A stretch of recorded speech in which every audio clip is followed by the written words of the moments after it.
ಎಲ್ರಿಗೂ ನಮಸ್ಕಾರ. Welcome to my channel. ನಾನು ಮೌನೇಶ್ ವಾಲಿಕಾರ್. ಇವತ್ತಿನ ಈ ವಿಡಿಯೋದಲ್ಲಿ ಪ್ರಧಾನ ಜಿಲ್ಲಾ ಮತ್ತು ಸತ್ರ ನ್ಯಾಯಾಧೀಶರ ಕಚೇರಿ ಮಂಡ್ಯ ನೇಮಕಾತಿಯಲ್ಲಿ ಅಧಿಸೂಚನೆ ಹೊರಡಿಸಿರುವಂಥದ್ದು. ದಿನಾಂಕ 25/4/2024 ಈ ಅಧಿಸೂಚನೆ ಹೊರಡಿಸಿರುವಂಥದ್ದು.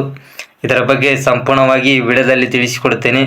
ಈ ಹುದ್ದೆಗಳಿಗೆ ಯಾವ ರೀತಿಯಾಗಿ ಅರ್ಜಿಗಳನ್ನು ಸಲ್ಲಿಸಬೇಕು ಮತ್ತು ಯಾವ ರೀತಿಯಾಗಿ ಹುದ್ದೆಗೆ ಆಯ್ಕೆ ಮಾಡಿಕೊಳ್ಳಲಾಗ್ತದೆ ಮತ್ತು ವಿದ್ಯಾರ್ಹತೆ, ವಯೋಮಿತಿ, ವೇತನ, ಅರ್ಜಿ ಶುಲ್ಕ, ಪ್ರಾರಂಭ ದಿನಾಂಕ, ಕೊನೆಯ ದಿನಾಂಕ ಎಲ್ಲದರ ಬಗ್ಗೆ ಸಂಪೂರ್ಣವಾಗಿ ಈ ವಿಡಿಯೋದಲ್ಲಿ ತಿಳಿಸಿಕೊಡ್ತೇನೆ. ಅದಕ್ಕೋಸ್ಕರ ಈ ವಿಡಿಯೋನ ಕೊನೆ ತನಕ ನೋಡಿ. ಅದಕ್ಕಿಂತ ಮುಂಚೆ ಇನ್ನೂ ಯಾರು ನನ್ನ ಚಾನಲ್ನ ಸಬ್ಸ್ಕ್ರೈಬ್ ಮಾಡ್ಕೊಂಡಿಲ್ಲ ಅಂಥವ್ರು ಈ ಕೂಡಲೇ ನನ್ನ ಚಾನಲ್ನ ಸಬ್ಸ್ಕ್ರೈಬ್ ಮಾಡ್ಕೊಳ್ಳಿ. ಜವಾನರ ಹುದ್ದೆಗಳು ಇಲ್ಲಿ ಖಾಲಿ ಇರ್ತಕ್ಕಂಥದ್ದು. ಮಂಡ್ಯ ನೇಮಕಾತಿ ಇಲ್ಲಿ ಅಧಿಸೂಚನೆ ಹೊರಡಿಸಿರುವಂಥದ್ದು.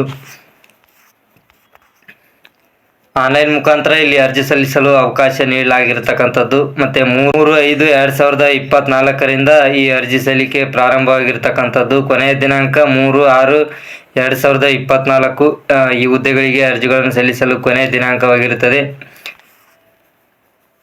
41 ಜವಾನರ ಹುದ್ದೆಗಳಿಗೆ ಇಲ್ಲಿ ಅರ್ಹ ಮತ್ತು ಆಸಕ್ತ ಅಭ್ಯರ್ಥಿಗಳಿಂದ ಇಲ್ಲಿ ಆನ್ಲೈನ್ ಮುಖಾಂತರ ಇಲ್ಲಿ ಅರ್ಜಿಗಳನ್ನು ಆಹ್ವಾನಿಸಲಾಗಿದೆ. ಆಸಕ್ತ ಅಭ್ಯರ್ಥಿಗಳು ಈ ಹುದ್ದೆಗಳಿಗೆ ಅರ್ಜಿಗಳನ್ನು ಸಲ್ಲಿಸಬಹುದಾಗಿದೆ.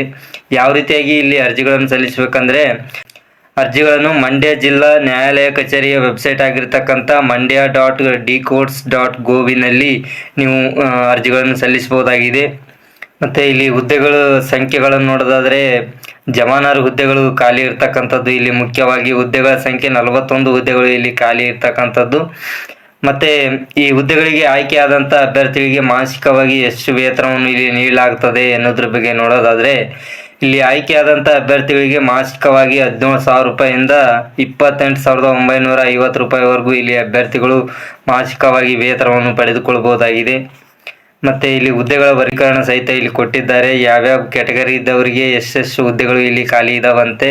ಮತ್ತು ಪರಿಶಿಷ್ಟ ಜಾತಿಯವರಿಗೆ 7, ಸಾಮಾನ್ಯ ಅಭ್ಯರ್ಥಿಗೆ 18 ಹುದ್ದೆಗಳು ಖಾಲಿ ಇರ್ತವೆ. ಅದೇ ರೀತಿಯಾಗಿ ಪರಿಶಿಷ್ಟ ಪಂಗಡ 4, ಪ್ರವರ್ಗ 1, 2 ಮತ್ತು ಪ್ರವರ್ಗ 2A 2 ಹುದ್ದೆಗಳು ಖಾಲಿ ಇರ್ತಕ್ಕಂಥದ್ದು. ಅದೇ ರೀತಿಯಾಗಿ ಪ್ರವರ್ಗ 2B 2 ಹುದ್ದೆಗಳು ಮತ್ತು ಪ್ರವರ್ಗ 3A 1 ಹುದ್ದೆ, ಪ್ರವರ್ಗ 3B 1 ಹುದ್ದೆಗಳು. ಟೋಟಲ್ 41 ಹುದ್ದೆಗಳು ಇಲ್ಲಿ ಖಾಲಿ ಇರ್ತಕ್ಕಂಥದ್ದು.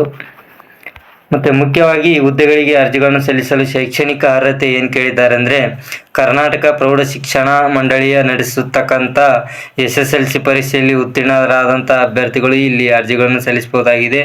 ಅದರ ಜೊತೆಗೆ ಕನ್ನಡ ಭಾಷೆ ಓದಲು ಮತ್ತು ಬರೆಯಲು ತಿಳಿದಿರ್ತಕ್ಕಂಥ ಅಭ್ಯರ್ಥಿಗಳು ಇಲ್ಲಿ ಅರ್ಜಿಗಳನ್ನು ಸಲ್ಲಿಸಬಹುದಾಗಿದೆ.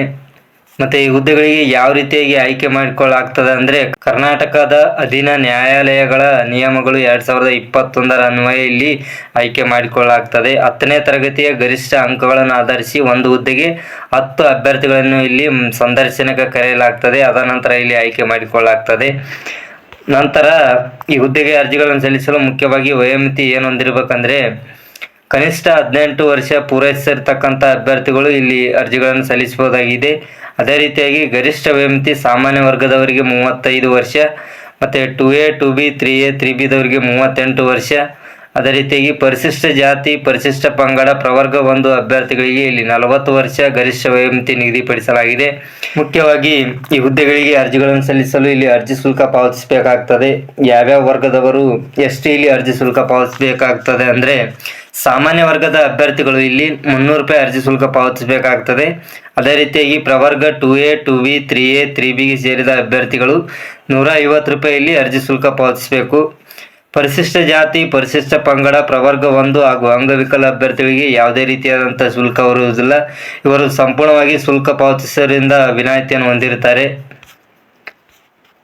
ಇಲ್ಲಿ ಯಾವ ರೀತಿಯಾಗಿ ಈ ಅರ್ಜಿ ಶುಲ್ಕ ಪಾವತಿಸಬೇಕಂತೇಳಿ ಕೊಟ್ಟಿದ್ದಾರೆ. ನಿಗದಿತ ಶುಲ್ಕವನ್ನು ನ್ಯಾಯಾಲಯದ ವೆಬ್ಸೈಟ್ mandya.dcourts.gov ನೀಡಲಾದ ಲಿಂಕ್ ಮುಖಾಂತರ ಸ್ಟೇಟ್ ಬ್ಯಾಂಕ್ ಆಫ್ ಇಂಡಿಯಾ ಮೂಲಕ ಇಲ್ಲಿ ಆನ್ಲೈನ್ ಪೇಮೆಂಟ್ ಮಾಡಬೇಕಾಗಿರುತ್ತದೆ.